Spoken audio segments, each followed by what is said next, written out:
ইন্নাল মুনাফিকিনা ফিদ-দারকিল আসফালি মিনান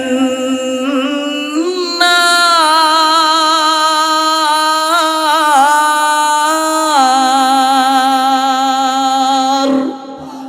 আমার আল্লাহ বলেন, নিশ্চয়ই মুনাফিকের স্থান হবে জাহান্নামের একেবারে তলদেশে। ওয়ালান তাজিদা লাহুম নাসীরা, মুনাফিকের জন্য সেদিন কোনো সাহায্যকারী থাকবে না। মায়ার নবী হাদিস শরীফে বয়ান করে পৃথিবীর মানুষগুলোকে জানায় দিল, এ পৃথিবীর উম্মতের দল, শোনো শোনো শোনো, মুনাফিকের আলামত হলো 4টা। জোরে বলেন, মুনাফিকের আলামত কয়টা? আরো জোরে বলতে হবে, কয়টা? নবী বলেন, 1 নাম্বার, ইদা হাদ্দাসা কাযাবা। মুনাফিকের 1 নাম্বার আলামত হলো, মুনাফিক যখন কথা বলবে, কথায় কথায় মিথ্যা কথা বলবে। আছে না নাই? 2 নাম্বার, ওয়া ইদা ওয়াদা খলাফা। মায়ের নবী জানায়া দেন, মুনাফিকের 2 নাম্বার আলামত, মুনাফিক ওয়াদা ভঙ্গ করে, ওয়াদা দিয়ে ওয়াদা ঠিক রাখতে পারে না। 3 নাম্বার, ইজা তুমিনা খানা। নবী বলেন, মুনাফিকের 3 নাম্বার আলামত হলো, মুনাফিক আমানতের হেফাজত করতে পারে না, মুনাফিক আমানতের খেয়ানত করে। 4 নাম্বার, ইদা তাখাসামা ফাজারা।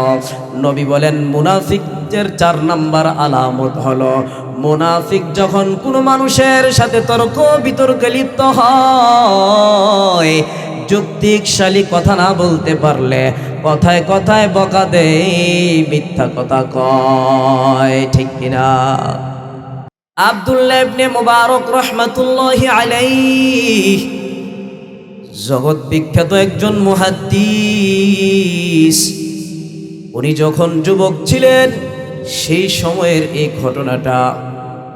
জীবনের প্রথম সময় উনি যখন যুবক ছিলেন, যুবক মানুষ যৌবনের প্রারম্ভে পড়ে একটা সুন্দরী মহিলাকে দেখার পর ওনার কাছে ভালো লেগে গেছে, পছন্দ হয়ে গেছে।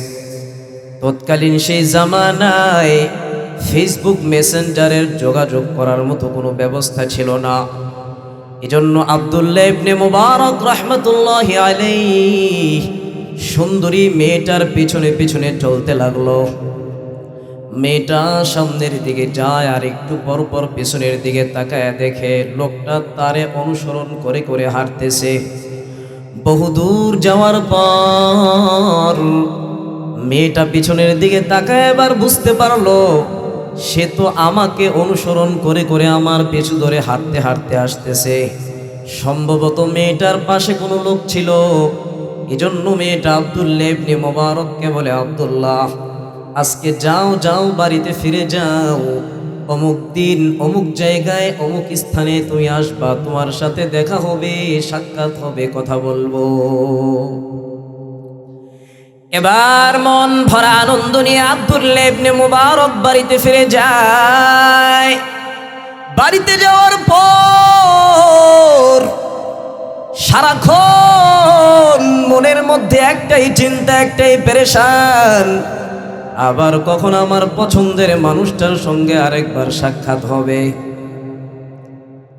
ওই মানুষটার সাথে কখন সাক্ষাৎ হবে, কথা বলবো,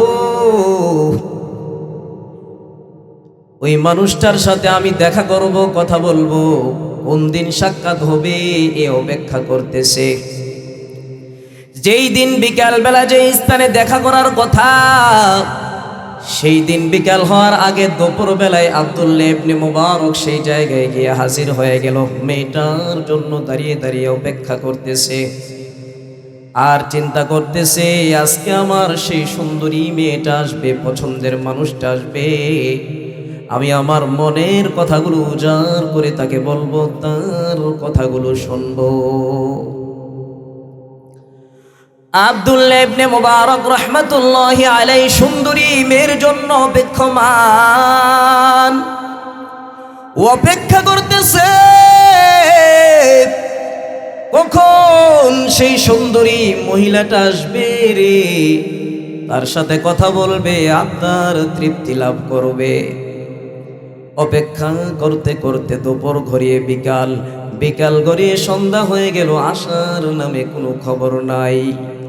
তারপরও আব্দুল্লাহ ইবনে মুবারক জায়গা ত্যাগ করে নাই, স্থান ত্যাগ করে নাই। নিজের মনকে একটু পরপর সান্ত্বনা দেয় আর বোঝায়, আর একটু অপেক্ষা করে দেখি, কারণ সে তো আমার সাথে ওয়াদাবদ্ধ হয়েছে আজকে এখানে আসবে। আর একটু অপেক্ষা করে দেখি আসে কিনা। এরকম ভাবে অপেক্ষা করতে করতে সকাল সন্ধ্যা হয়ে গেল। অপেক্ষা করতে করতে একটা পর্যায়ে সারা রাত পার হয়ে যায়। রাতের আধার কাটিয়া দিনের আলো উঠে গেল। আব্দুল্লাহ ইবনে মুবারক নিজেও বুঝতে পারে নাই। এখন আপনারা আমাকে প্রশ্ন করতে পারেন, হুজুর এটা কিভাবে সম্ভব? আমি বলবো অবশ্যই সম্ভব, অবশ্যই সম্ভব, অবশ্যই সম্ভব।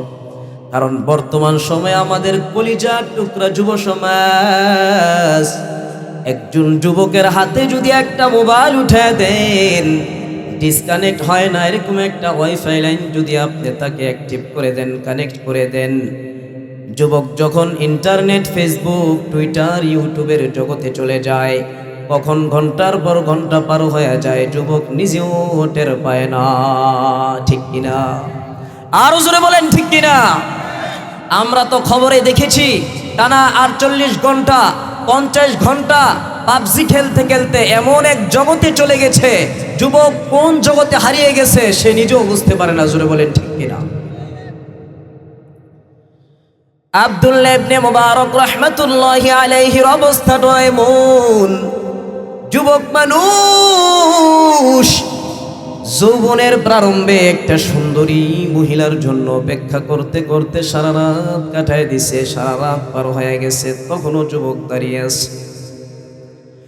আব্দুল্লাহ ইবনে মুবারক রাহমাতুল্লাহি আলাইহির একজন মানুষ ওই রাস্তা দিয়ে সকালবেলা হাইটা যায়, তাকায় দেখে আব্দুল্লাহ ইবনে মুবারক দাঁড়িয়ে দাঁড়িয়ে কার জন্য জানি অপেক্ষা করতেছে। ডাক দিয়ে বলে, আব্দুল্লাহ, এত সাত সকালবেলা কার জন্য দাঁড়াইয়া দাঁড়াইয়া অপেক্ষা করতেছ? আগন্ত লোকটার কথা শুনে কেমন জানি আব্দুল্লাহ ইবনে মুবারকের হুঁশ ফিরে এলো।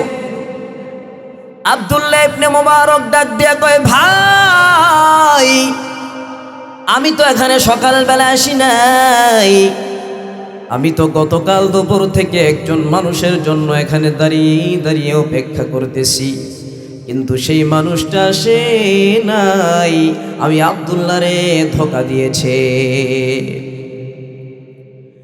এবার আগন্ত লোকটা আব্দুল্লাহ ইবনে মুবারককে ডাক দিয়ে বলে, আব্দুল্লাহ, তুমি তো দুনিয়ার একজন মানুষের জন্য অপেক্ষা করে করে সারা রাত পার করে দিলা, যে মানুষটার জন্য অপেক্ষা করতে করতে তুমি সারা রাত পার করে দিলা, সেই মানুষটা তোমারে কোনো মূল্যায়ন করলো না। এমন একটা রাত্র যদি তুমি আমার মাওলার জন্য কাটায় দিতা, আমার মাওলা তোমারে আপন বন্ধু বানায় নিত। সুবহানাল্লাহ। একটা মাত্র কথা, সামান্য একটা নসিহত আব্দুল্লাহ ইবনে মুবারকের কর্ণকুহর দিয়ে হৃদয়ের একেবারে গহীনে পৌঁছে গেছে। আব্দুল্লাহ ইবনে মুবারকের জীবনের গতিপথ পাল্টে গেল। এখন আব্দুল্লাহ ইবনে মুবারক আল্লাহর জন্য ইলম অর্জন করেছে, এত বড় আলেম হয়েছে। আমার আল্লাহ সামান্য নসিহত মানার কারণে আব্দুল্লাহ ইবনে মুবারককে এমন ভাবে কবুল করেছে, দুনিয়া যতদিন থাকবে, হাদিসের কিতাবগুলো যতদিন থাকবে, আব্দুল্লাহ ইবনে মুবারক রাহমাতুল্লাহি আলাইহির নাম হাদিসের পাতায় পাতায় পাওয়া যাবে। সুবহানাল্লাহ। আরো জোরে বলেন সুবহানাল্লাহ। কোন ওয়াজ, কোন নসিহত, কোন কথা আমার আপনার জীবনের গতিপথ পাল্টে দিবে, জীবনের মোড় ঘুরায় দিবে, এটা আমার আপনার জানা নাই। এজন্য আশা ছাড়া যাবে না। কি করা যাবে না? আশা ছাড়া যাবে না। এই কথা বলা যাবে না যে উজানির মাহফিলে গেছিলাম হেন গিয়ে দাঁড়িয়ে রাখতারি নাই, টঙ্গী ইজতেমায় গেছিলাম হেন গিয়ে দাঁড়িয়ে রাখতারে নাই, সিগারেট খাওয়া ছাড়তারি নাই, শান্তিনগরের মাহফিলে গেলে আর কি এই কথা বলা যাবে? কার কোন ওয়াজে কোন মাহফিলে কার জন্য আল্লাহ হেদায়েত রেখেছেন এটা আল্লাহই ভালো জানেন। এজন্য যেখানেই কোরআন হাদিসের মজলিস হয়, যেখানেই কোরআন হাদিসের কথা হয়, সেখানে আমাদের যেতে হবে। কথা বলেন ঠিক কিনা? আরো জোরে বলেন ঠিক কিনা? আশা আর ভয় উভয়টা আল্লাহর কাছে রাখতে হবে। আশা এবং ভয়ের মাঝেই হলো কি? ঈমান। আরবিতে একটা প্রবাদ আছে, আল ঈমানু বাইনাল খাউফি ওয়ার রাজা। আশা এবং ভয়ের মাঝে হলো কি? ঈমান। এজন্য আল্লাহর ব্যাপারে সর্বোচ্চ আশাও রাখতে হবে, আল্লাহর ব্যাপারে সর্বোচ্চ ভয়ও রাখতে হবে। খলিফাতুল মুসলিমিন হযরত ওমর ফারুক রাদিয়াল্লাহু তাআলা আনহু তিনার নিজের আশার ব্যাপারে বলতেছেন। ওমর রাদিয়াল্লাহু তাআলা আনহু বলেন, আমি আমার আল্লাহর ব্যাপারে এত পরিমাণ আশা রাখি, আমার আল্লাহ যদি ইয়াউমুল হাসরের দিনে সমস্ত মানুষগুলোকে জাহান্নামে পাঠিয়ে দেয় আর একজন মানুষকে যদি জান্নাত দেয়, আমি ওমর আল্লাহর ব্যাপারে এত পরিমাণ আশা রাখি, একজন জান্নাতি মানুষ হব আমি ওমর। তারপর বলে, আমি আল্লাহর ব্যাপারে এত পরিমাণ ভয় রাখি, আমার আল্লাহ যদি হাসরের দিনে সমস্ত মানুষগুলোকে জান্নাত দিয়ে দেয়, একটা মানুষকে যদি জাহান্নামে পাঠায় দেয়, আমি ওমর আমার আল্লাহর ব্যাপারে এত পরিমাণ ভয় করি, না জানি সেই একজন জাহান্নামী মানুষ হয়ে যায় আমি ওমর। আল্লাহু আকবার বলেন। আশা এবং ভয় এই দুইটার স্কেল যখন সমান হবে, তখন আমার আপনার জীবনের গতিপথ পাল্টে যাবে, জীবন সুন্দর হতে শুরু করবে। আশা এবং ভয় আল্লাহর ব্যাপারে রাখতে হবে, সর্বোচ্চ আশাও রাখতে হবে আল্লাহর কাছে, সর্বোচ্চ ভয়ও রাখতে হবে। আমরা যেন আল্লাহর ব্যাপারে আশা এবং ভয় সর্বোচ্চ পর্যায়ে রাখতে পারি। আল্লাহ আপনি তৌফিক দান করেন। পড়েন আমিন। আরো জোরে পড়েন আমিন। ভাইরা আমার, আল্লাহ পাক রব্বুল আলামিন মদিনাওয়ালা নবীকে ওয়াজ করার আদেশ দিয়েছেন। এজন্য মদিনাওয়ালা নবী হাদিসের পাতায় পাতায় বয়ান করেছে, ওয়াজ করেছে। মুসনাদে আহমদ থেকে আমি আপনাদের সামনে একটা হাদিস শরীফ তেলাওয়াত করেছি। মায়ার নবী বলেন, আরবাউন ইজা কুন্না ফিকা ফালা আলাইকা মা ফাতাকা মিনাদ দুনিয়া। নবী বলেন, উম্মতের দল, যদি বৈধভাবে দুনিয়া উপার্জন করতে চাও, বৈধভাবে যদি দুনিয়া হাসিল করতে চাও, বৈধভাবে যদি দুনিয়া অর্জন করতে চাও, দুনিয়া কামাই করতে চাও, তাহলে 4টা গুণ তোমার ভেতরে ঢুকায়া নাও। নবী বলেন, 4টা গুণ যার ভেতরে থাকবে, আমার ওই উম্মতের কাছ থেকে দুনিয়ার কোনো নিয়ামত হাতছাড়া হবে না। নবী বলেন, এই গুণগুলো তোমাদের, এই 4টা গুণ তোমাদের ভিতরে ঢুকাও, তাহলে দুনিয়ার সমস্ত নিয়ামত আল্লাহ তোমাদেরকে ভোগ করাবে। বলেছেন কে? নবী মুহাম্মদুর রাসূলুল্লাহ সাল্লাল্লাহু আলাইহি ওয়াসাল্লাম। সন্দেহের কোনো অবকাশ আছে? যেই নবীর 63 বছর জিন্দেগিতে ভুলেও একটা কোনো মিথ্যা কথা নাই। আমার নবীর নবুয়তের আগেও আলামিন নামে উপাধি পেয়েছে, নবুয়তের পরও আমার নবী সত্যবাদী। আমার নবী নবুয়তের আগেও বিশ্বস্ত, নবুয়তের পরেও বিশ্বস্ত। মক্কার বড় বড় কাফের বেঈমানগুলো যদিও নবীর ধর্ম ইসলাম ধর্ম গ্রহণ করে নাই, কালিমার দাওয়াত গ্রহণ করে নাই, কিন্তু দিন শেষে তাদের সবচেয়ে দামি জিনিসগুলো, দামি আসবাবপত্রগুলো, বস্তুগুলো মুহাম্মদের কাছে আমানত রাখছে। সুবহানাল্লাহ বলেন। সেই নবী বলেন, 1 নম্বরে হিফজু আমানাতিন, উম্মতের দল আমানতের হেফাজত করো। নবী বলেন, আমানতের হেফাজত করো, আমানতদার মুমিন হয়ে যাও। কারণ মুমিন আমানতদার হবে, এটা হলো মুমিনের পরিচয়।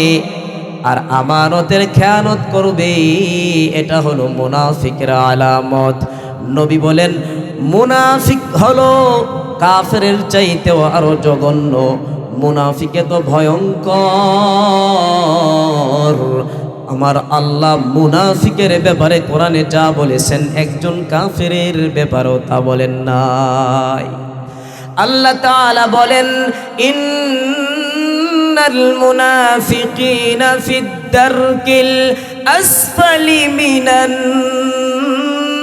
নার।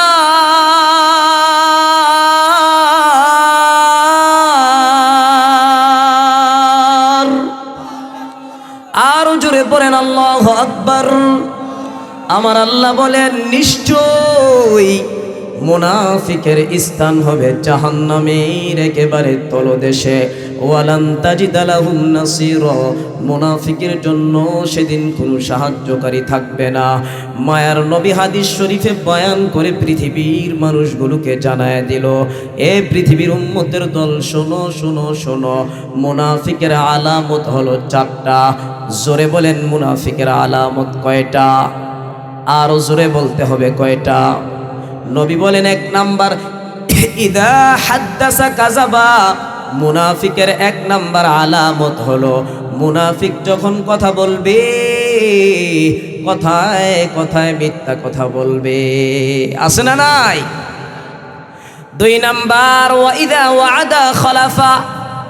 মায়ার নবী জানায়া দেন মুনাফিকের 2 নাম্বার আলামত, মুনাফিক ওয়াদা ভঙ্গ করে, ওয়াদা দিয়ে ওয়াদা ঠিক রাখতে পারে না। 3 নাম্বার, ইজা তুমিনা খানা। নবী বলেন মুনাফিকের 3 নাম্বার আলামত হলো মুনাফিক আমানতের হেফাজত করতে পারে না, মুনাফিক আমানতের খেয়ানত করে। 4 নাম্বার, ইদা তাখাসামা ফাজারা। নবী বলেন মুনাফিকের 4 নাম্বার আলামত হলো মুনাফিক যখন কোনো মানুষের সাথে তর্ক বিতর্কে লিপ্ত হয়, যুক্তিকশালী কথা না বলতে পারলে কথায় কথায় বকা দেয়, মিথ্যা কথা কয়, ঠিক কিনা? একটু জানতে চাই এই মুনাফিকের ভাইরাস আমার আপনার মধ্যে আছে না নাই?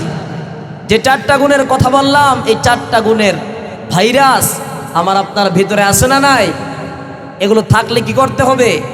অন্তর থেকে ফালায়া মাওলার কাছে তওবা করে নিতে হবে। জোরে বলেন ঠিক কিনা?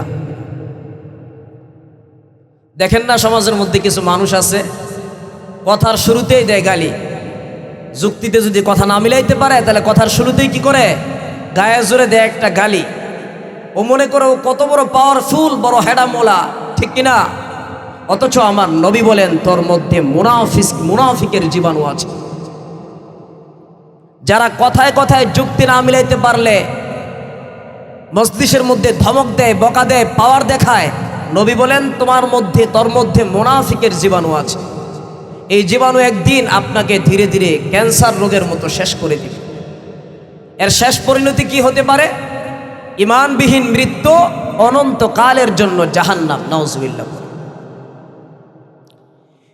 এই 4টা আলামতের মধ্যে অন্যতম আলামত হলো আমানতের খেয়ানত করা। নবীজি সাল্লাল্লাহু আলাইহি ওয়াসাল্লাম হাদিস শরীফে বলেন, লা ঈমানা লিমান লা আমানাতা লাহ। যার মধ্যে আমানতের হেফাজত নাই, তার মধ্যে ঈমান নাই, নাউজুবিল্লাহ বলেন। কথাটা বুঝতে পারছেন? নবীজি বলেন যার মধ্যে আমানতদারিতা নাই, তার মধ্যে ঈমান নাই। তো এখন একটু মনে মনে চিন্তা করেন যে আপনার মধ্যে যদি আমানতদারি না থাকে তাহলে আপনার ঈমান নাই। তো ঈমান ছাড়া মসজিদে গিয়া ফুয়াইলে নামাজ পড়লে কোনো লাভ হবে? আগে তো ঈমান আনতে হবে। এখন আপনার ঈমানই নাই, তো ঈমান ছাড়া যদি নামাজ পড়েন, কোরআন পড়েন, জিকির করেন, তাসবিহ তাহলিল পড়েন, কোনো লাভ হবে?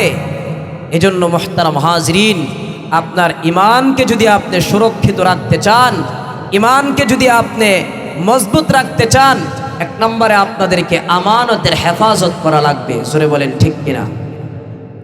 আমি যে আয়াতে কারিমা তেলাওয়াত করেছি, আয়াতে কারিমার মধ্যে আল্লাহ রাব্বুল আলামিন বলেন মুমিন বান্দাদের কাছ থেকে 5টা পরীক্ষা নেবেন। জোরে বলেন কয়টা? 5টা। এবার আমি আমার মূল আলোচনায় প্রবেশ করছি। আল্লাহ বলেন মুমিন বান্দার কাছ থেকে 5টা পরীক্ষা নেবেন। এটা কিসের পরীক্ষা? ঈমানের পরীক্ষা। আল্লাহ রাব্বুল আলামিন কোরআনুল কারীমের মধ্যে বলেন আহাসিবান নাস আইয়ুতরাকু আইয়াকুলু আমান্না ওয়া হুম লা ইফতানুন। আল্লাহ পাক রব্বুল আলামিন বলেন মানুষ কি এটা মনে করে নাকি যে সে নিজেকে মুমিন বলে দাবি করবে, মুমিন বলে পরিচয় দিবে, আর আমি আল্লাহ তাকে কোনো পরীক্ষা নেওয়া ব্যতীত ছেড়ে দিব? আল্লাহ বলেন মানুষ কি এটা মনে করে নাকি যে মানুষ বান্দা নিজেকে মুমিন বলে পরিচয় দিবে যে আমি মুসলমান, আমি মুসলমানের ঘরে জন্ম হয়েছে, আমি মুসলমান সন্তান, এটা পরিচয় দিবে মানুষের কাছে, আর আমি আল্লাহ তাকে কোনো পরীক্ষা নেওয়া ব্যতীত ছেড়ে দিব? আমি আল্লাহ তো নবী রাসূলদের কাছ থেকে ঈমানের পরীক্ষা নিয়েছি, আমি আল্লাহ তো সাহাবায়ে কেরামদের কাছ থেকে তাকওয়ার পরীক্ষা নিয়েছি, আমি আল্লাহ প্রত্যেকটা মানুষের কাছ থেকেই তাকওয়ার পরীক্ষা নিব, ঈমানের পরীক্ষা নিব। কথা বলেন ঠিক কিনা? আল্লাহ তাআলা আমাদের উপর বড় মেহেরবান। আল্লাহ তাআলা আমাদের কাছ থেকে যেই বিষয়ে পরীক্ষা নিবে ওই বিষয়গুলো আমাদেরকে আগে জানায় দিয়েছেন। আল্লাহ তাআলা পরীক্ষার ঘোষণা আমাদেরকে আগেই দিয়ে দিয়েছেন। এজন্য কারণ দুনিয়ার জমিনে একটা ছাত্র যত মেধাবী হোক না কেন, যত ভালো ছাত্র হোক না কেন, ওই ছাত্রকে যদি পূর্ব ঘোষণা দেওয়া ছাড়া, পূর্ব প্রস্তুতি ছাড়া যদি বলে তোমার কাছ থেকে পরীক্ষা নেওয়া হবে, আসো পরীক্ষার জন্য, পূর্ব প্রস্তুতি না থাকার কারণে, পূর্ব ঘোষণা না দেওয়ার কারণে ওই মেধাবী ভালো ছাত্রের পরীক্ষার ফলাফল খারাপ হয়। ঠিক কিনা? কথা বলতে হবে, জোরে বলেন ঠিক কিনা? ভাইরা আমার, আবার দুনিয়ার জমিনে যখন পরীক্ষার হলগুলো শুরু হয়ে যায়, মেধাবী ছাত্ররা বই কিতাব নিয়ে অভিজ্ঞ উস্তাদদের কাছে যায়, বলে উস্তাদজি শত শত প্রশ্ন আমি বইয়ের মধ্যে পড়েছি, কিতাবের মধ্যে পড়েছি, এখন প্রত্যেকটা চ্যাপ্টার থেকে প্রত্যেকটা অধ্যায়ের গুরুত্বপূর্ণ বিষয়গুলো, পরীক্ষায় আসার মতো বিষয়গুলো আমাদেরকে একটু দাগায় দেন, যেন আমরা সহজে পরীক্ষার প্রস্তুতি নিতে পারি, যাকে সহজ ভাষায় বলা হয় সাজেশন। ঠিক কিনা? এবার যোগ্য ওস্তাদরা, বিজ্ঞ টিচাররা ছাত্রদেরকে প্রত্যেকটা চ্যাপ্টার থেকে গুরুত্বপূর্ণ অধ্যায় থেকে দাগায় বলে, ছাত্ররা শুনো, এই যে দাগায় দিলাম এগুলো যদি ভালো করে আয়ত্ত করতে পারো, এগুলোর উপর যদি ভালো করে মেহনত করতে পারো, যে যত বেশি মেহনত করবা পরীক্ষার হলে তার ফলাফল তত ভালো হবে। ঠিক কিনা? ঠিক তো ধ্রুব আমার আল্লাহ কেমন যেন কোরআনুল কারীমের মধ্যে আমার আপনার পরীক্ষার প্রশ্নগুলো দাগায় দিল। আল্লাহ তাআলা বলে, বান্দা এই যে তোমাদের কাছ থেকে 5টা বিষয়ের পরীক্ষা নিব, কোন কোন বিষয়ের পরীক্ষা নিব এগুলো জানায় দিলাম, প্রশ্নগুলো দাগায় দিলাম। যে বান্দা যত বেশি প্রশ্নগুলোর উপর সতর্ক থাকবে, যে বান্দা যত বেশি প্রশ্নগুলোর উপর অটল অবিচল থাকবে, আখিরাতে ওই বান্দার ফলাফল তত ভালো হবে। ঠিক কিনা? এবার আল্লাহ রাব্বুল আলামিন কোরআনুল কারীমের মধ্যে জানায় দেন, ওয়ালা নাবলুওয়ান্নাকুম, অবশ্যই অবশ্যই আমি তোমাদের কাছ থেকে পরীক্ষা নিব। দুইটা তাগিদ যুক্ত করে আল্লাহ বললেন, অবশ্যই অবশ্যই আমি তোমাদের কাছ থেকে পরীক্ষা নিব। 1 নাম্বার পরীক্ষা হলো বান্দা বিশাইইম মিনাল খাউফ, আমি আল্লাহ তোমাদেরকে বিভিন্ন সময়ে ভয় ভীতির সম্মুখীন করে ঈমানের পরীক্ষা নিতে চাই। ওয়াল জু', 2 নাম্বার পরীক্ষা হলো ক্ষুধা, অভাব, দারিদ্রতার মধ্যে ফেলায় আমি আল্লাহ তোমাদের কাছ থেকে ঈমানের পরীক্ষা নিতে চাই। 3 নাম্বার ওয়া নাকুসিম মিনাল আমওয়াল, আমি আল্লাহ তোমাদের মালের লসের মাধ্যমে, সম্পদের ক্ষতির মাধ্যমে তোমাদের কাছ থেকে ঈমানের পরীক্ষা নিতে চাই। 4 নাম্বার ওয়াল আনফুস, বান্দা তোমাদের জীবনের ক্ষতির মাধ্যমে তোমাদের কাছ থেকে ঈমানের পরীক্ষা নিব। 5 নাম্বার ওয়াস সামারাত, আমি আল্লাহ ফল ফসলাদির লসের মাধ্যমে তোমাদের ঈমানের পরীক্ষা নিতে চাই।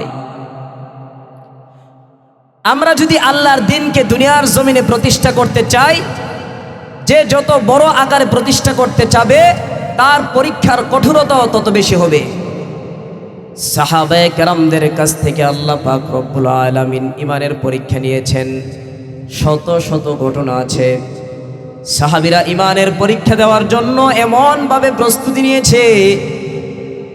সাহাবায়ে কেরাম ঈমানের পরীক্ষা দেওয়ার জন্য তারা এমনভাবে প্রস্তুতি নিয়েছে, সাহাবীরা যখন তাদের উপর আল্লাহ পাক রব্বুল আলামিন ঈমানের পরীক্ষা নেয়, ওই পরীক্ষার উপর অটল থাকার জন্য তারা প্রয়োজনে জীবন দেওয়ার জন্য রাজি হয়ে গেল, কিন্তু ঈমান ছাড়তে রাজি হয় নাই। ঠিক কিনা ভাইরা আমার?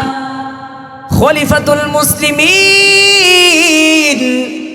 উমরে ফারুক রাদিয়াল্লাহু তাআলা আনহুর শাসনামলে রোমদের সাথে যখন সর্বপ্রথম সামনাসামনি মুসলমানদের মুখোমুখি হয়, এর আগে তাবুতের যুদ্ধে রোমদের সাথে মুসলমানদের মুখোমুখি হওয়ার কথা, কিন্তু উভয় পক্ষ মুখোমুখি হওয়ার আগে রোম সৈন্যদের অন্তরে আমার নবীর ভয় আল্লাহ ঢুকায় দিছে। রোম সেনারা পালায় গেছে। বিনা যুদ্ধে তাবুতে মুসলমানরা বিজয় লাভ করেছে। এবার রোমের বাদশাহ মুসলমানদের শক্তির খবর পাওয়া গেছে। রোমের বাদশাহ রোম সেনাদের সেনাপ্রধানকে জানায় দিল,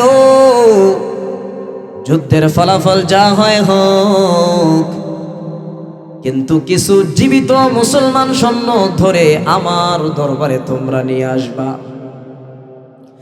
এবার যুদ্ধ যখন শুরু হয়ে গেছে, ঘটনাক্রমে মুসলমানদের একটা দল রোম সেনা প্রধানের হাতে আটক হয়ে গেল।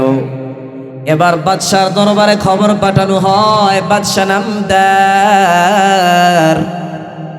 মুসলমানদের একটা দল আমাদের হাতে আটক হয়ে গেছে, আপনি যদি আদেশ করেন আপনার দরবারে হাজির করা হবে। বাদশাহ বলল, ঠিক আছে, আগামীকাল সকালবেলা আমার দরবারে নিয়ে হাজির করো। বাদশার অর্ডার, আটককৃত মুসলিম সৈন্যদেরকে বাদশার দরবারে নিয়ে হাজির করা হয়। বাদশার দরবারে খ্রিস্ট ধর্মের লোকজন বসে আছে। বাদশাহ সিংহাসনের মধ্যে চেয়ারের মধ্যে বসে আছে। এবার বাদশাহ মুসলমানদের চেহারার দিকে তাকাইয়া ডাক দিয়া বলে, তোমাদের এই দলের লিডার কে? তোমাদের এই দলের আমির কে? একটু দাঁড়াও দেখি। 18 বছরের যুবক আল্লাহর বান্দা দাঁড়া গেল, ডাক দিয়া বলে, বাদশা নামদার, আমাদের এই দলের লিডার হলাম আমি, নেতা হলাম আমি, কি বলবেন বলেন। এবার বাদশা ডাক দিয়া কয়, আব্দুল্লাহ, তোমার নাম কি? বলে, আমার নাম হলো আব্দুল্লাহ ইবনে হুযাফা। বলে, আব্দুল্লাহ, আসো আসো, তুমি আসো, আমার পাশের চেয়ারটার মধ্যে বসো। দরবারে উপস্থিত লোকেরা মনে মনে চিন্তা করতেছিল, এই বুঝি বাদশা আমাদেরকে আদেশ দিবে মুসলমানদের এই দলটাকে শুলিতে চড়াইয়া হত্যা করে দাও অথবা শিরুচ্ছেদ করে দাও। কিন্তু না না না, বাদশা দেখি মুস্কি হাসে। মুসলমানদের দলের লিডারকে মুস্কি হাসতে হাসতে পাশের চেয়ারটার মধ্যে ডেকে এনে বসাইলো। কারণটা কি বুঝলাম না। বাদশা কি আমাদের শত্রুকেও ভালোবাসে? দরবারে উপস্থিত লোকেরা পেরেশান, চিন্তা করতেছে, বাদশা কি আমাদের শত্রুকেও পছন্দ করে, ভালোবাসে? এবার বাদশাহ আব্দুল্লাহ ইবনে হুযাফা রাদিয়াল্লাহু তাআলা আনহুকে বলে, আব্দুল্লাহ, আমি তোমাকে এই মুহূর্তে মুক্ত করে দিব, ছেড়ে দিব। কারণ তোমার চেহারার দিকে যখন আমি তাকাইলাম, তোমার প্রতি আমার একটা মায়া ভালোবাসা জাগ্রত হয়ে গেছে ও আব্দুল্লাহ। কিন্তু তোমার আমার এই ভালোবাসার মধ্যে একটা বাধা হয়ে দাঁড়ায় গেল। তুমি হলা মুসলমান, আমি হলাম খ্রিস্টান। আমি খ্রিস্টান, খ্রিস্ট ধর্মকে ভালোবাসি। ও আব্দুল্লাহ, তোমার কাছে আমার একটা প্রস্তাব। তুমি তোমার মুসলমানিত্বকে ছেড়ে দিয়ে খ্রিস্ট ধর্মটা গ্রহণ করে নাও। কি ব্যাপার আব্দুল্লাহ, চিন্তা করতেছো? কি চিন্তা করো? চুপ করে বসে আছো কেন? কথা বলো না কেন? তুমি কি ভাবতেছো তুমি যদি মুসলমান ধর্ম ছেড়ে দিয়ে খ্রিস্ট ধর্ম গ্রহণ করো, তোমার এলাকার মানুষ তোমারে জায়গা দিবে না, তোমার মা বাবা তোমারে জায়গা দিবে না, তোমার প্রতিবেশী তোমারে কোনো সহযোগিতা করবে না। ইরে আব্দুল্লাহ, তোমার কোনো ভয় নাই, তোমার কোনো পেরেশানি নাই। কারণ আব্দুল্লাহ, আমি বাদশার ঘরে একটা সুন্দরী সুরুষী যুবতী কন্যা আছে। আমার এই যুবতী কন্যাটা আমি তোমার কাছে বিবাহ দিয়ে দিব। বিবাহের দিন এই পুরো রোম সাম্রাজ্যের অর্ধেক আমি তোমার নামে লিখে দিব। আমার ইন্তেকালের পর বাকি অর্ধেকের মালিক তুমি হয়ে যাইবা। একটা সময় তুমি হবা পুরো রোম সাম্রাজ্যের এক উচ্ছত্র অধিপতি। আচ্ছা বলেন তো দেখি, আপনাকে কেউ যদি বলে যে ভাই তোমার একেবারে পছন্দের জিনিসটা আমাকে দিয়ে দাও, বিনিময়ে তোমার অপছন্দের জিনিসটা আমি তোমাকে দিব, এটা কি কোনো পাগলে মানবে? দামি জিনিস নিয়ে যদি কম দামি জিনিস দেয়, স্বর্ণ নিয়ে কেউ যদি রূপা দেয়, এটা কি কেউ মানবে? তো সাহাবায়ে কেরামের বক্তব্য হলো, তাদের জান মাল, তাদের জীবন, গোটা পৃথিবী, সমস্ত পৃথিবীর চাইতেও দামি তাদের কাছে, তাদের জন্য তাদের ঈমান। জোরে বলেন ঠিক কিনা? তো এমন একটা দামি জিনিস চাচ্ছে, বিনিময় দিবে সুন্দরী নারী, বাড়ি দিবে, গাড়ি দিবে, রোম সাম্রাজ্য তার নামে লিখে দিবে। বাদশার এই কথাগুলো শুনতেছে আব্দুল্লাহ ইবনে হুযাফা, আর আস্তে আস্তে আব্দুল্লাহ ইবনে হুযাফার রক্তগুলো যেন গরম হয়ে যাচ্ছে। আব্দুল্লাহ ইবনে হুযাফার মেজাজটা এখন আর ঠিক নাই। একটা পর্যায়ে বসে থাকা আব্দুল্লাহ দাঁড়িয়ে গেল, শরীরের লোম কূপ দিয়ে ঘাম বের হওয়া শুরু করছে, চোখগুলো রক্তবর্ণ হয়ে গেছে। এবার আব্দুল্লাহ ইবনে হুযাফা দাঁড়িয়ে ঈমানি আওয়াজ দিয়ে উঁচু কণ্ঠে ধমক দিয়ে রোমের বাদশাকে বলতেছে, এই রোমের কুকুর, তুই কি সামান্য দুনিয়া দিয়ে আমার ঈমান কিনতে চাস? তাহলে ভালো করে শুনে রাখ, এ তো হলো তোর সামান্য রোম সাম্রাজ্য। গোটা পৃথিবীও যদি আমার নামে লিখে দেস, গোটা পৃথিবীর মালিকও যদি আমারে বানায় দেস, তারপরেও আমি আমার ঈমান তোর কাছে বিক্রি করব না। আল্লাহু আকবার বলে। সাহাবায়ে কেরামের ঈমানের দৃঢ়তা কেমন! এজন্যই তো আল্লাহ রাব্বুল আলামিন সূরা তাওবার 100 নম্বর আয়াতে বলেছেন, রাদিয়াল্লাহু আনহুম ওয়া রাদু আন। আল্লাহ বলেন, আমিও তাদের উপর রাজি খুশি হয়ে গেছি, তারাও আমি আল্লাহর উপর সন্তুষ্ট। বিধায় ওয়া আ'আদ্দা লাহুম জান্নাতিন তাজরি তাহতাহাল আনহার, এই সাহাবীগুলোর জন্য আমি আল্লাহ জান্নাতের নাজ নিয়ামত প্রস্তুত করে রেখেছি। সুবহানাল্লাহ। আমি আল্লাহ সাহাবাদের তাকওয়ার ঈমানের পরীক্ষা নিয়েছি, সেই পরীক্ষায় তারা পাস। তো তোমাদের তাকওয়া, তোমাদের ঈমান যদি সাহাবায়ে কেরামের মতো হয়, তো তোমরাও পাস। তোমাদের জন্য আমি আল্লাহ জান্নাত তৈরি করে রেখেছি। সুবহানাল্লাহ বলেন। আল্লাহ যেন আমাদেরকে আল্লাহর তৈরি করা জান্নাতের নাজ আর নিয়ামত ভোগ করার তৌফিক দান করেন, পড়েন আমিন। আব্দুল্লাহ ইবনে হুযাফা রাদিয়াল্লাহু তাআলা আনহুর ঈমানের দৃঢ়তা কেমন! বন্দী আছে শত্রুর খাঁচায়, তারপরও ইমানের পাওয়ারটা কেমন চিন্তা করা যায়। যেমন মনে করেন প্রধানমন্ত্রী শেখ হাসিনার পাশে বৈশা একজনে বলতাছে তুই হইলি কুকুর, এরকম ভাবে রোমের বাদশাকে পাশে বসাইয়া কুকুর বলে সাব্যস্ত করছে। দরবারের সমস্ত লোকজন পিনপতন, নীরব, স্তব্ধ হয়ে গেছে, কেউ কোনো কথা বলে না।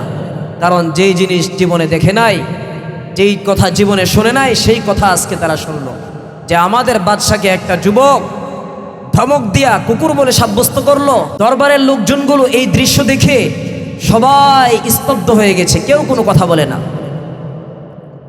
বাদশাহ মাথাটা নিচু করে দেয়, অন্দর মহলে চলে গেল।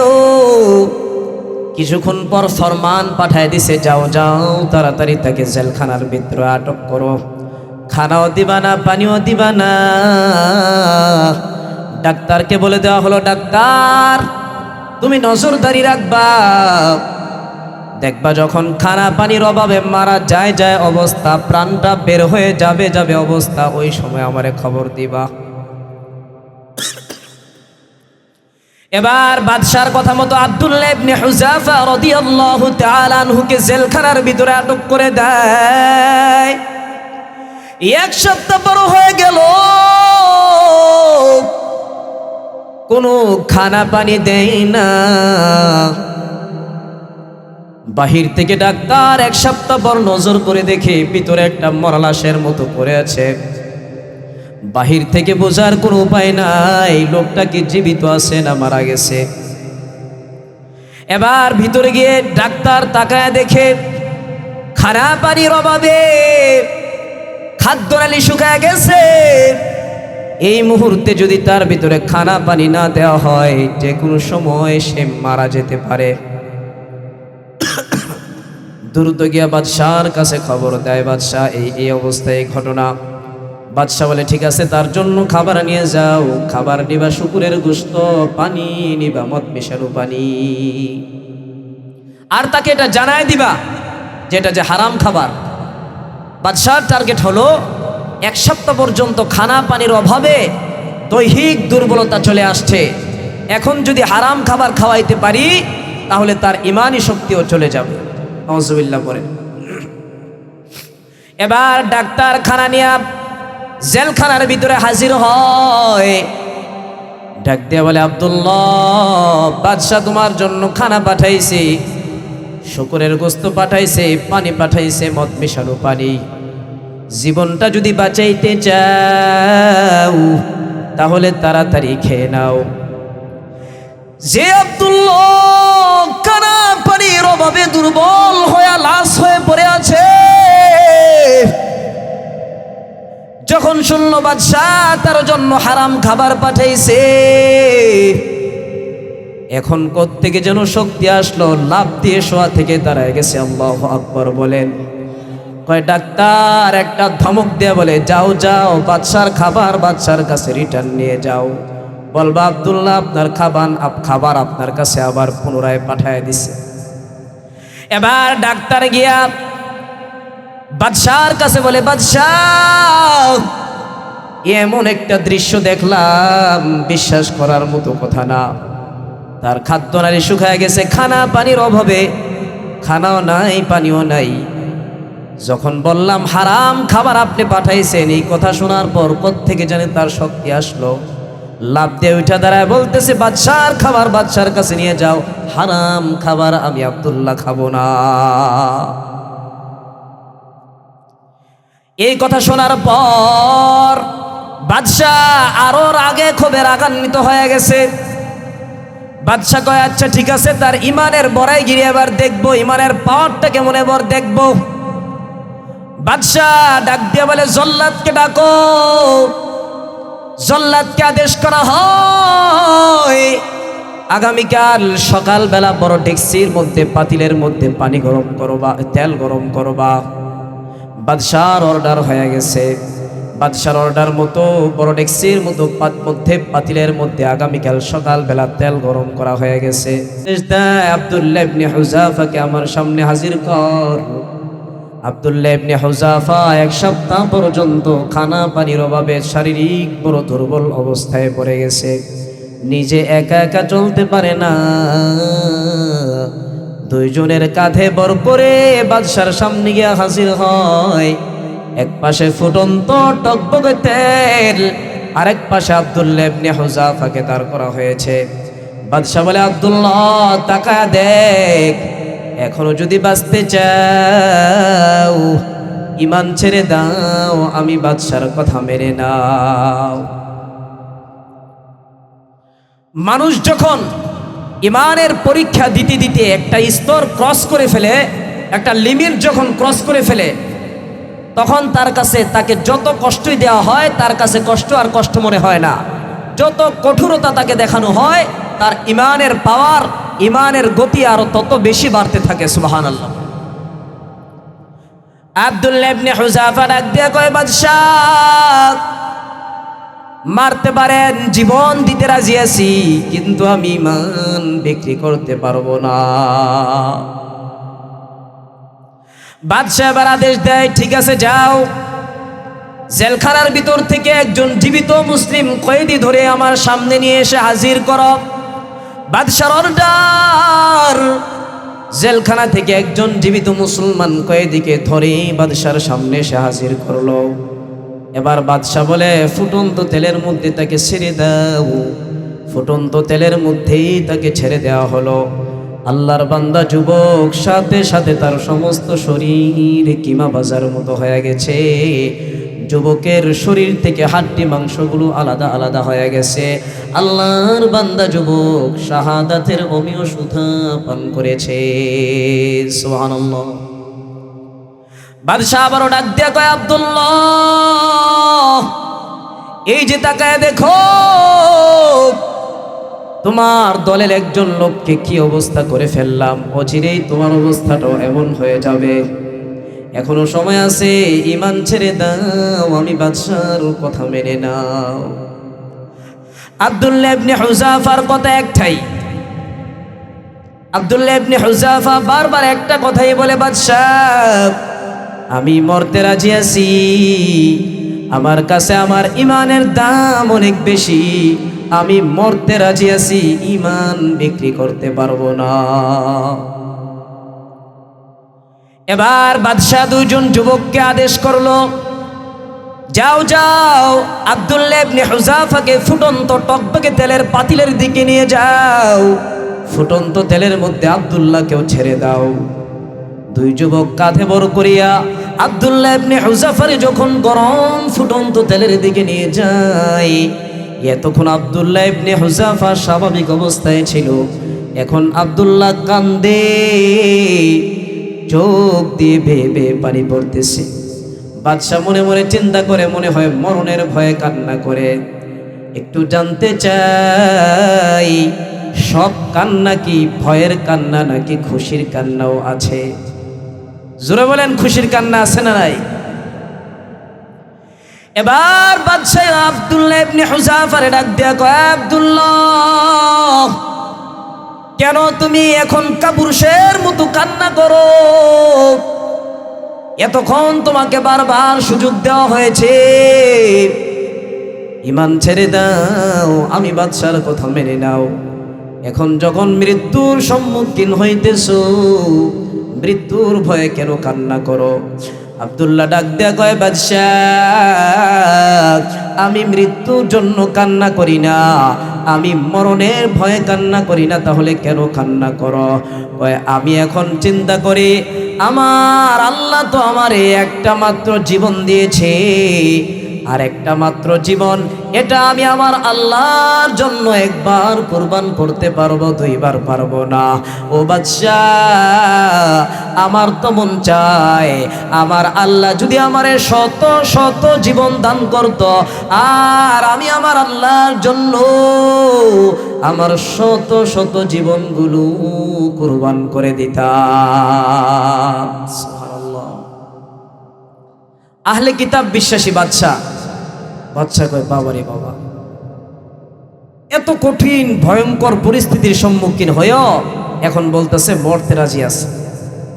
এখন তার কথা থেকে যা বুঝলাম সে এখন মরতে রাজি আছে। বাদশাহ এবার চিন্তা করতেছে যে যদি মরে যায় তাহলে তো সে পরাজয় বরণ করলো না, বরঞ্চ আমি বাদশাহ তার কাছে পরাজয় বরণ করলাম, একটা কথা তাকে মানাইতে পারলাম না, সে তো ঠিকই তার মিশন সাকসেসফুল করে ফেলবে। সূরা বুরুজের মধ্যে আব্দুল্লাহ বিন তামেরের একটা ঘটনা আছে। আব্দুল্লাহ বিন তামের, বাদশাহ আব্দুল্লাহ বিন তামেরকে আটক করে বহু চেষ্টা করেছে হত্যা করার জন্য, কিন্তু হত্যা করতে পারে নাই। আব্দুল্লাহ বিন তামের নিজেই বলতেছে, বাদশাহ আপনি যদি আমাকে হত্যা করতে চান তাহলে আমার কথা আপনাকে শোনা লাগবে। আচ্ছা বলো কি কথা শোনা লাগবে? যে নির্দিষ্ট একটা ডেটে, নির্ধারিত একটা দিনে সারা দেশের মানুষগুলোকে খোলা ময়দানে ডাকেন, সমস্ত মানুষগুলোকে একত্রিত করবেন, মানুষগুলোর সামনে আমাকে দাঁড় করাবেন, আর আমি আপনাকে বলবো কিভাবে আপনি আমাকে মারলে হত্যা করতে পারবেন। আচ্ছা ঠিক আছে। সারা দেশের মানুষ ডেকে নির্দিষ্ট একটা দিনে খোলা ময়দানের মধ্যে একত্রিত করলো, লোকগুলো ঝড়ো করলো, মাঝখানে আব্দুল্লাহ বিন তামেরকে দাঁড় করাইলো, বলো কিভাবে তোমাকে হত্যা করতে হবে। বাদশাহ আপনি আপনার জল্লাদকে আদেশ করেন, আপনার জল্লাদ যেন বিসমিল্লাহি রব্বিল গোলাম বলে আমার কপালের মধ্যে তীর নিক্ষেপ করে, তাহলে আপনি আমাকে হত্যা করতে পারবেন। আল্লাহু আকবার বলেন। লক্ষ লক্ষ যুবক দাঁড়িয়ে আছে, এই দৃশ্য তাকায় দেখতেছে। বাদশাহ তার জল্লাদকে আদেশ করেছে, জল্লাদ তুমি বিসমিল্লাহি রব্বিল গোলাম বলে আব্দুল্লাহ বিন তামেরের কপালের মধ্যে তীর নিক্ষেপ করো। জল্লাদ তাই করলো। সাথে সাথে আব্দুল্লাহ বিন তামের যুবক দুনিয়া থেকে বিদায় নিয়ে চলে গেল। এই দৃশ্য দেখে লক্ষ লক্ষ মুসল্লিদের জবানে লা ইলাহা ইল্লাল্লাহর কালিমা উচ্চারিত হয়েছিল। সেই দৃশ্য দেখে হাজারো লক্ষ লক্ষ মানুষ সেই মজলিসে, সেই জায়গা থেকে কালিমা পড়ে মুসলমান হয়ে গেছে। আরো জোরে পড়েন সুবহানাল্লাহ। এবার বাদশাহ বলে, আরে নিজের পায়ের মধ্যে নিজে কুড়াল দিলাম, এখন দেখি সে তার মিশনকে সে সাকসেসফুল করে ফেলেছে, তাকে যদি ছেড়ে দিতাম তাহলে এটাই ভালো ছিল। তো রোমের বাদশাহ মনে মনে চিন্তা করতেছে যে আব্দুল্লাহ ইবনে হুযাফার এখন আমি গরম তেলের মধ্যে ছেড়ে দিতে পারবো, কিন্তু তার মিশন সে ঠিকই সাকসেসফুল করতে পারবে, বরঞ্চ পরাজয় বরণ করব আমি। সর্বশেষ রোমের বাদশাহ ব্যর্থ হয়ে বলতেছে, আব্দুল্লাহ তোমাকে আমি মুক্ত করে দিব, ছেড়ে দিব, আমার একটা মাত্র শুধু কথা মানো, শুধুমাত্র আমার একটা কথা মানো। কি কথা?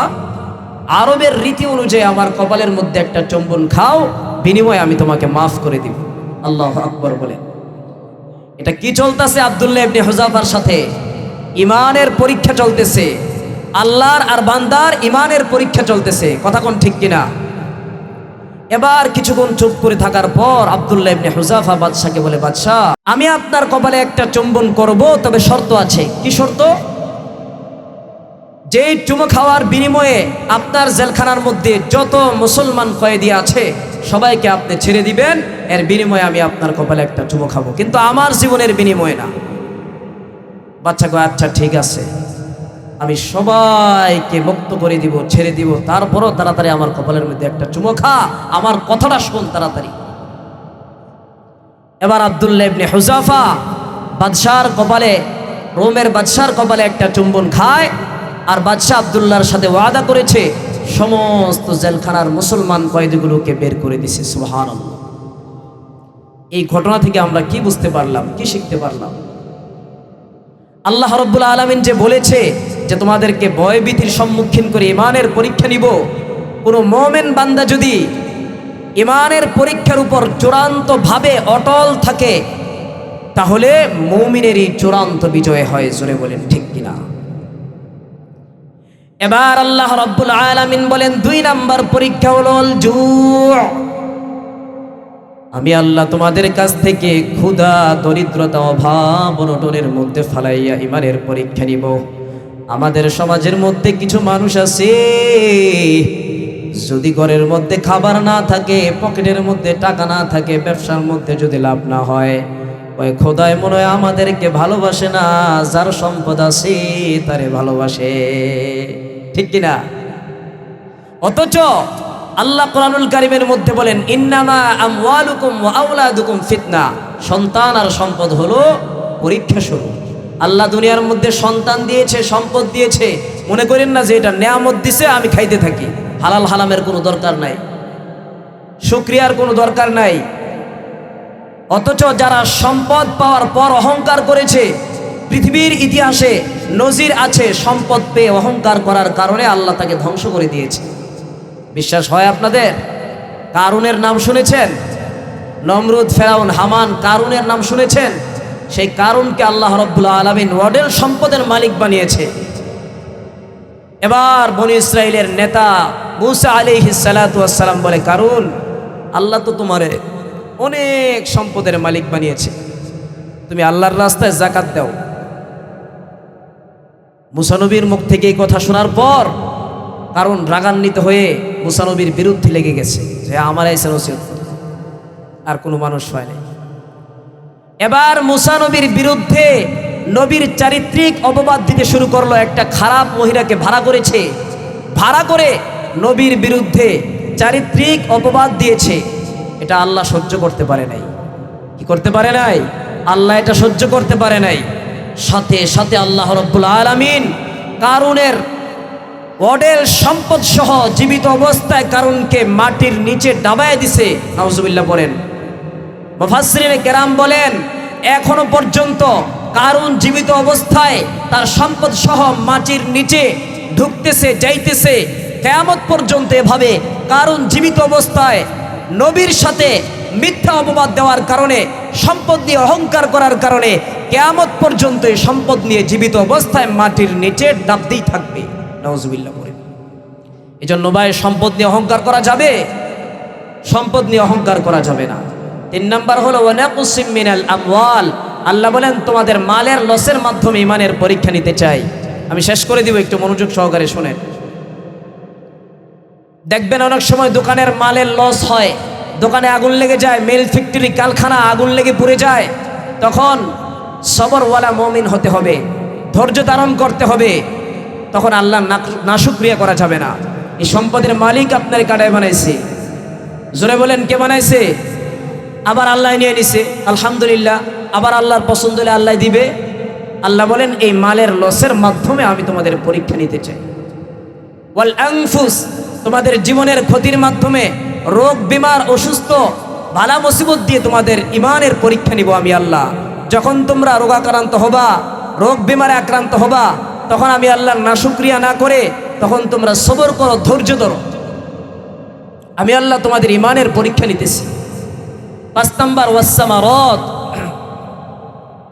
5 নাম্বার ওয়াসসামারাত, ফল ফসলাদির লসের মাধ্যমে আমি আল্লাহ তোমাদের ইমানের পরীক্ষা নিতে চাই।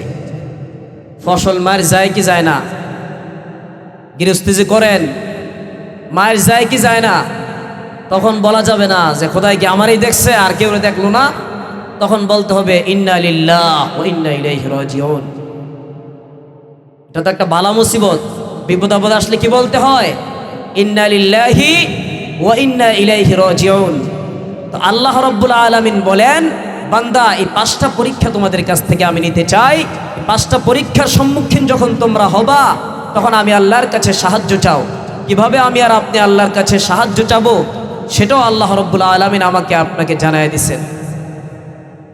আল্লাহ রাব্বুল আলামিন কোরআনুল কারীমের মধ্যে বলেন, ইয়া আইয়ুহাল্লাযীনা আমানুস্তাঈনু, হে বিশ্বাস স্থাপনকারীরা, ইস্তাঈনু, সাহায্য চাও, সহযোগিতা চাও আমি আল্লাহর কাছে।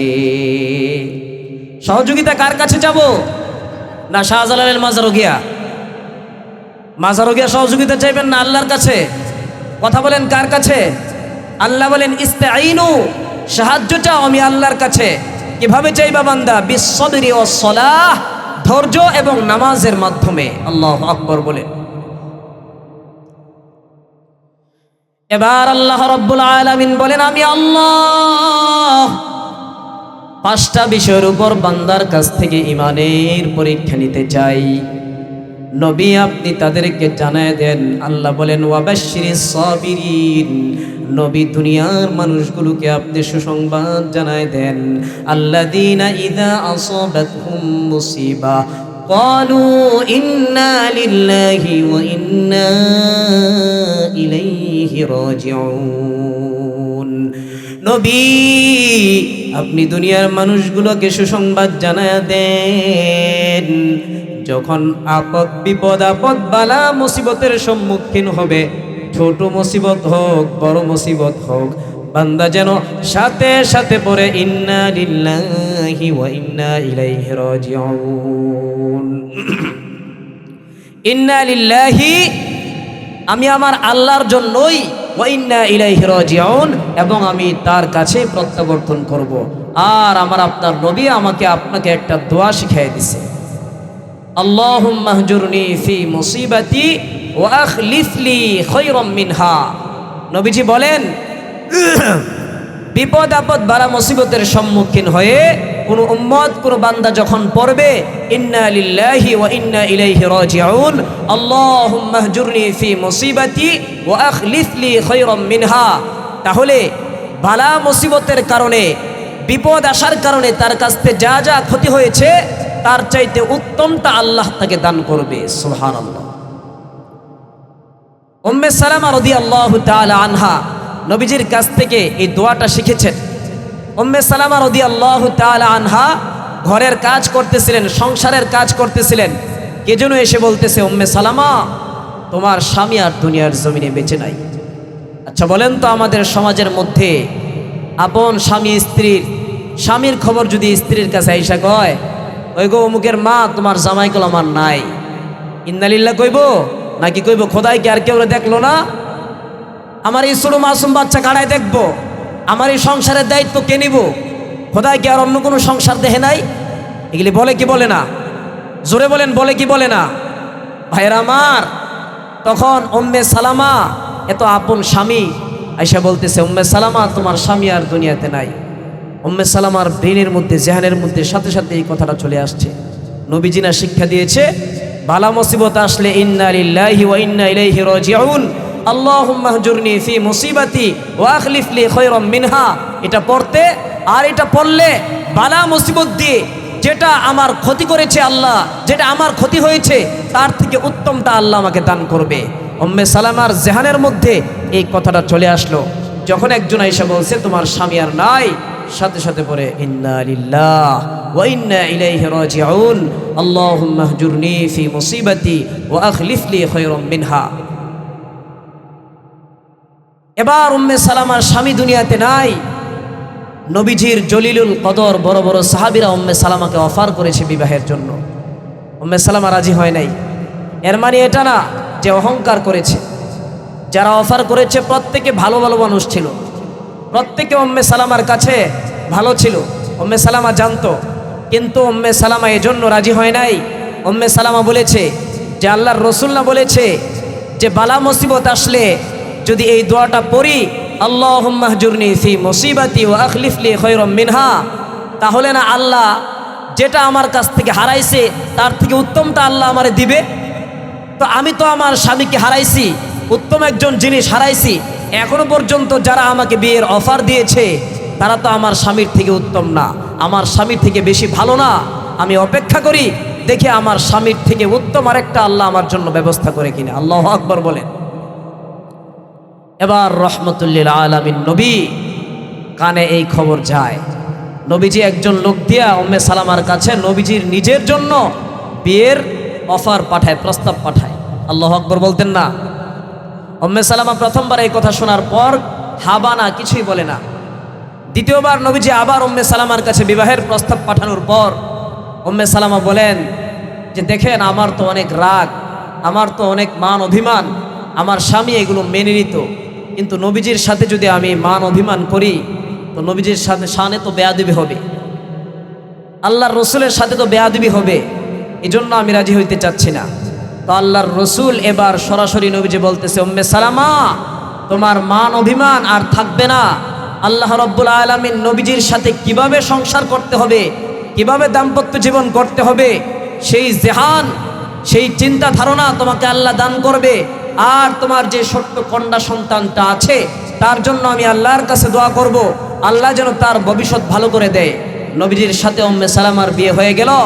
এবার উম্মে সালামা বলে, আজকে জ্বলন্ত প্রমাণ পেয়ে গেলাম, নবীজি না বলেছে আল্লাহুম্মা হজুরনি ফি মুসিবাতি ওয়া আখলিফ লি খায়রাম মিনহা।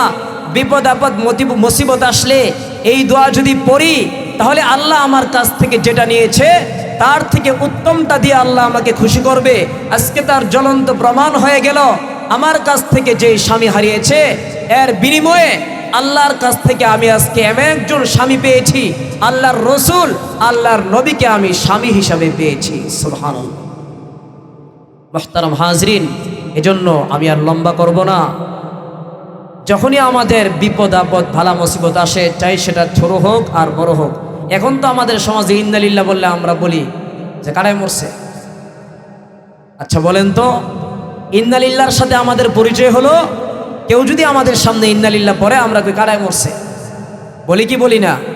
অথচ যে কোনো মুসিবত আসে, বিপদ হোক ছোট হোক বড় হোক, যেটাই আসে আমরা সাথে সাথে পড়বো ইন্নালিল্লাহি ওয়া ইন্না ইলাইহি রাজিউন। আল্লাহুম্মা হজুরনি ফি মুসিবাতি ওয়া আখলিফ লি খায়রাম মিনহা। এই দোয়াটা আপনারা সবাই শিখে নেবেন। মসজিদের ইমাম সাহেবের কাছে যাবেন, যাই বলবেন যে হুজুর আমাদেরকে মুসিবতের দোয়াটাও পড়ায় দেন, শিখায় দেন, লেখা দেন। এই দোয়াটা শিখে নেবেন, তাহলে বিপদ আপদ মুসিবতের দ্বারা আল্লাহ আপনার যে পরিমাণ ক্ষতি হয়েছে তার থেকে উত্তম ব্যবস্থা আল্লাহ আপনাকে করে দিবেন। সুবহানাল্লাহ। করে অল্প সময়ে যে কথাগুলো বলেছি, ভুল ত্রুটি ক্ষমা করে আল্লাহ আমাদের সবাইকে বোঝার এবং আমল করার তৌফিক দান করেন।